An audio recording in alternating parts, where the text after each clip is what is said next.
बोलो यीशु मसीह की जय। मैं प्रॉफिट सुमनदीप और आपका स्वागत है बिशप अमरदीप मिनिस्ट्री में। प्रभु आपको ब्लेस करे और आप आशीष तो प्रभु यीशु मसीह के नाम से।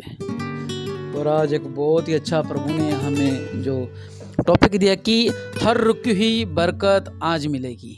बहुत से ऐसे लोग हैं जिनकी आशीषें रुक चुकी हैं। पहले आशीषें थी, कुछ लोग मसीह में भी हैं, पहले आशीषें थी लेकिन अब उनकी आशीषें रुक चुकी हैं।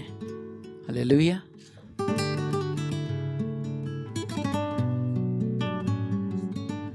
पहले सब कुछ अच्छा था लेकिन धीरे धीरे करके उनकी आशीषें रुक गई। और जो भी चैनल से जुड़े हुए हैं, जो आज इस प्रार्थना को सुन रहे हैं, परमेश्वर बड़ा चमत्कार आपके जीवन में करेगा कि जितनी भी आपकी आशीषें रुकी थी आज से शुरू होने जा रही है।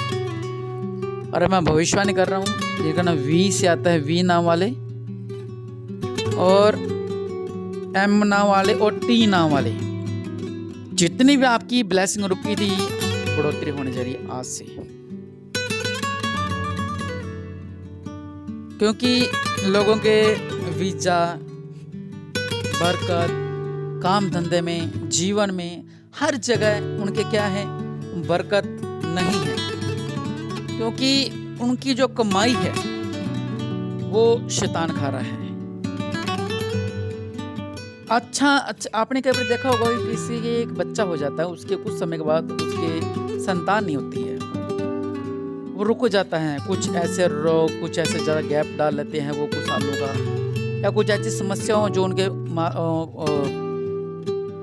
पति पत्नी को सहन करनी पड़ती है। लेकिन अगर आपकी ऐसी ब्लेसिंग रुकी हुई है तो आज मैं उन बंधनों को तोड़ता हूँ और ब्लेस होते हैं प्रभु यीशु मसीह के नाम से। परमेश्वर आपको एक और बेटे से ब्लेस करने जा रहा है। और मैं देख रहा हूँ कि परमेश्वर आपको विजय से ब्लेस कर रहा है। जिनका ऑफर लेटर नहीं है, परमेश्वर उससे ब्लेस कर रहा है आपको। जो भी आपके कमाई है परमेश्वर उसमें बरकत दे रहे हैं आपको। आपके काम काज में परमेश्वर आपको ब्लेस कर रहे हैं। आपके जीवन में जो रुकावटें हैं आज सारे बंधन दूर किए जा रहे हैं प्रभु यीशु मसीह के नाम से। मत्ती 6:33 हमें क्या सिखाता है? इसलिए पहले तुम परमेश्वर का राज्य, उसका धार्मिकता की खोज करो तो ये सब वस्तुएं तुम्हें मिल जाएंगी। हम जानते हैं परमेश्वर के वचन को, हम खोजते हैं परमेश्वर के वचन को। और तीसरा शब्द क्या है? प्रभु कह रहे हैं कि सब आशीष तुम्हारे पास पहुंच जाएंगी। और हम विश्वास करते हैं कि परमेश्वर ये सब आशीष हमें दे रहे हैं। जो आशा में रुकावट थी वो सब रुकावटें दूर हो रही है प्रभु यीशु मसीह के नाम से। भजन 23:1 में क्या कहता है? यहोवा मेरा चरवाहा है, मुझे कुछ घटी ना होगी। वह मुझे हरी हरी चराई में बिठाता है, वह मुझे सुखदायी जल के झरने के पास ले चलता है। यह परमेश्वर का वचन है कि यहोवा मेरा चरवाहा है, मुझे कोई घटी ना होगी। इसलिए डरे ना, चिंता ना करें, क्योंकि परमेश्वर आपके चरवाहा है। आपको किसी चीज की घटी नहीं होगी। हम क्या खाएंगे, क्या पहनेंगे, मेरे बेटा कैसे रहेगा, मेरी परिवार के लोग कैसे रहेंगे, इसलिए आपको चिंता करने की कोई जरूरत नहीं है। क्योंकि यहोवा मेरा चरवाहा है, मुझे कुछ घटी ना होगी। वो महान परमेश्वर मेरा चरवाहा है, मुझे कुछ घटी ना होगी। परमेश्वर आपको बढ़ाने जा रहा है। आपके नौकरी के रास्ते में जो भी रुकावटें थी वो सब रुकावटें दूर हो रही है प्रभु यीशु मसीह के नाम से। जो भी शैतान ने जो भी चुराया है वो परमेश्वर वापस आपको दिलाने जा रहे हैं। जो शैतान ने आपके घर में बीमारियां डालकर, आपके घर में लड़ाई झगड़े डालकर जो आपका पैसा व्यर्थ लगाया था, और परमेश्वर उसे ब्लेस करने जा रहे हैं। आपका हर एक डूबा पैसा, आपका हर एक डूबी आशीष आपको मिलने जा रही है प्रभु यीशु मसीह के नाम से। क्योंकि परमेश्वर महान है। अगर हम वचन पढ़ें यशायाह 62:8 में, यहोवा ने अपने दाहिने हाथ की ओर अपनी बलवंत भुजा की शपथ खाई है। निश्चय में मैं भविष्य में तेरा अन्न अब फिर तेरे शत्रुओं को खाने के लिए न दूंगा, और परदेशियों को पुत्र तेरा न्याय दाखमूदो जिसके लिए तूने परिश्रम किया है नहीं पीने पाएंगे। प्रभु कह रहे कि मैं भविष्य में शपथ खा करूंगी, तेरा अन्न, तेरी ब्लेसिंग कोई ना खाने पाएगा। हम कमाते किस लिए? अगर रोटी खा सके, पिज्जा बर्गर में आप कब तक जिंदा रहते? जब तक अन्न पेट में नहीं जाता। प्रभु का वचन कहता है जीवन भर तुम अपना अन्न खाओगे, आपका पैसा व्यर्थ नहीं लगेगा, क्योंकि परमेश्वर महान है। जो भी दुष्ट ने आपकी बरकत खा ली है, आज बाहर निकल रही प्रभु यीशु मसीह के नाम से। आपको कभी घाटा नहीं होगा, आज इस वचन के द्वारा आपको कभी भी घाटा नहीं होगा, क्योंकि घाटों में से निकालने वाला वो महान परमेश्वर वो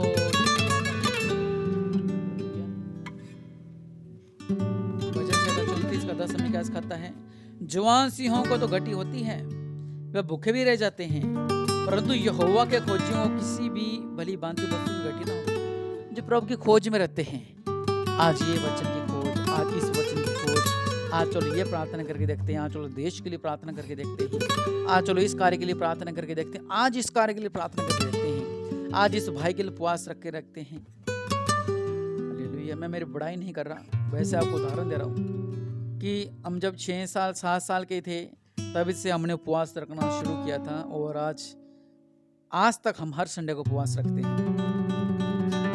मैं हर संडे का आज तक उपवास रखता हूँ। उसमें से मुश्किल से सिर्फ 3% मैंने मेरे लिए उपवास रखा होगा, बाकी 97% मैंने लोगों के लिए रखा है।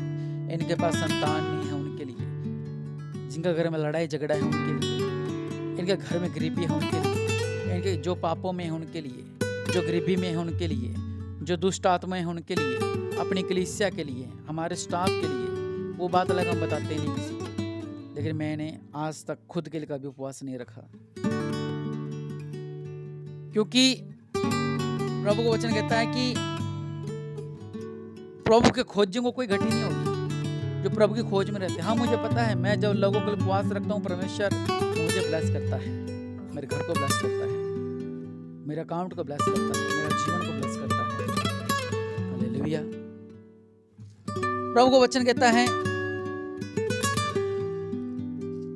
यहोवा के खोजियों को किसी भली भांति वस्तु की घटी ना हो।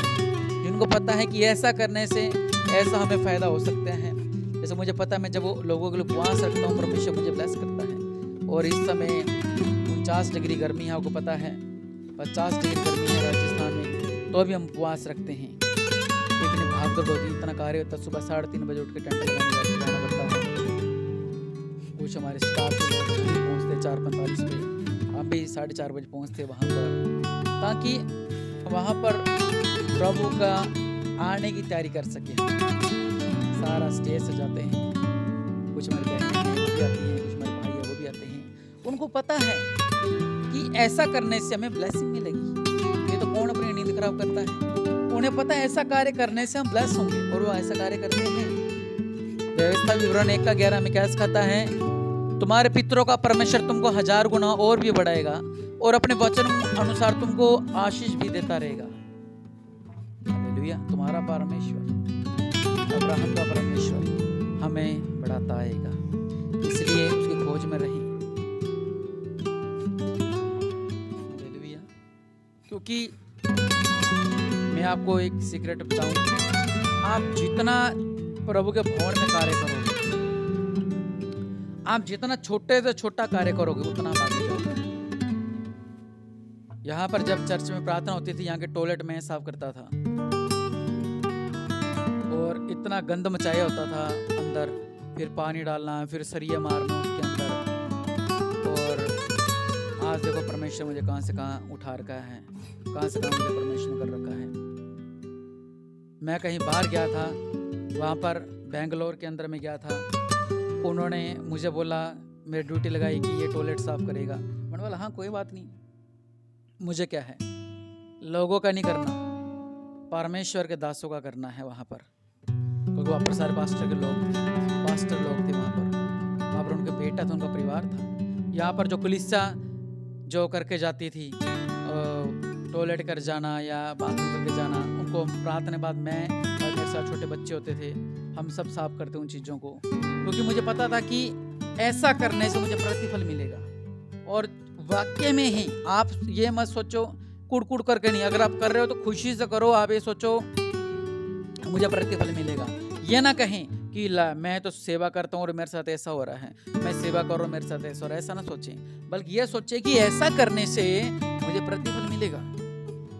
अब आज भी जैसे मैं सुबह में जाता हूँ झाड़ू लगा लेते हैं, नहीं तो कुर्सियाँ हो गया, टेंट बंधवाना हो गया, बहुत से ऐसे काम हैं जो करते हैं, सारा अरेंजमेंट करना। और बहुत से ऐसे लोग आते हैं, हमारे स्टाफ के लोग आते हैं, हमारे भाई बंधु आते हैं जो पूरी दिल से सेवा करते हैं, और उन्हें प्रतिफल मिलेगा। आज नहीं तो कल वो मिलेगा ही मिलेगा, क्योंकि वो नोट होता रहता है। हालेलुया। इसलिए प्रभु के लोगों, प्रभु की खोज में लगे रहो। ये मत सोचो कि मेरे साथ ऐसा हो गया, मेरे साथ ऐसा हो गया, मेरे साथ ऐसा हो गया। आपको पता है, मैं जब इतनी ऊंचाई से गिरा था मैं, और उस समय मेरे मन में कुछ बातें आई थी, लेकिन मैंने उन बातों को इग्नोर किया। मैंने परमेश्वर को ताका और फिर मैं उठा। डॉक्टरों ने जवाब दे दिया था एक तरह का, लेकिन परमेश्वर ने क्या कहा कि मैं संभाले रहूंगा। हालेलुया। परमेश्वर ने मुझे खड़ा किया और फिर से नई शुरुआत की। हालेलुया। नया आकाश। इसलिए प्रभु की खोज में रहें। ये मत सोचे कि क्या होगा क्या नहीं होगा। लोग बाथरूम में गिरते हैं, फिसलते हैं, हड्डियाँ टूट जाती हैं, सीढ़ियों से गिरते हैं, चूल्हा टूट जाता है। मैं 40 फुट ऊंचाई से गिरा था मैं, परमेश्वर ने संभाला मुझे। आज आपके बीच में, आपके सामने खड़ा, और लोगों को पता भी नहीं लगा भी इनके प्रॉफिट जी को चोट भी लगी है, किसी को कुछ पता नहीं लगा। मैं संडे को गया, आराधना की, वहाँ पर स्तुति की। हालेलुया। क्योंकि परमेश्वर महान है। इसलिए हर रुकी हुई बरकत जो है, अगर आप चाहते हो कि प्रभु आपको हर एक रुकी हुई बरकत आपको दे, तो आप ये परमेश्वर के लिए कार्य करना सीखें। जब आप प्रभु के लिए कार्य करेंगे, और एक इंसान है वो हालेलुया भी नहीं बोलता, वो इस प्रार्थना को सुन के कहे कि मेरी रुकी हुई बरकत मुझे मिल जाए, तो व्यर्थ है। आप सेवा नहीं करवा सकते तो आप प्रभु की हजूरी में जाके संडे को ताली बजाकर आराधना तो कर सकते हो। यह मत सोचे। लेकिन आज मैं प्रार्थना करता हूँ कि मेरे पिता परमेश्वर जो इस प्रार्थना में सुन रहा है, और मैं भविष्यवाणी कर रहा हूँ लोगों के लिए, कि हर रुकी हुई बरकत परमेश्वर आपको देने जा रहे हैं। बड़ा चमत्कार परमेश्वर आपके जीवन में करने जा रहे हैं। आपके जितनी भी रुकी हुई बरकत है आपको मिल रही है, प्रभु यीशु मसीह के नाम से आप ब्लेस किए जा रहे हैं। आमीन।